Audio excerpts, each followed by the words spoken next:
तो इस वजह से मैं अक्सर यही कहता हूँ कि माल, दौलत, पैसे अपने बच्चों के हवाले न करे, बल्कि पैसे कमाने का तरीका उनको सिखाओ।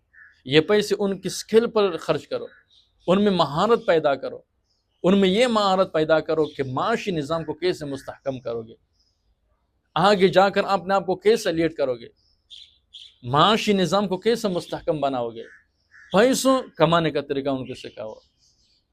You know what is different between the children of our Muslim society and the children of non-Muslim? वो उनको पैसों कमाने का तरीका सिखाता है, वो उनको स्किल, महारत बनाने का तरीका सिखाते हैं कि अपने आप को कैसे सुनवार रखोगे, अपने आप को कैसे मुस्तहकम बनाओगे, अपने आप को कैसे लीड करोगे, आगे जाकर इनकलाब कैसे लाओगे। लेकिन हम उनको पैसे हवाले करते हैं कि ये दे दो, आयश कर, ये कर, वो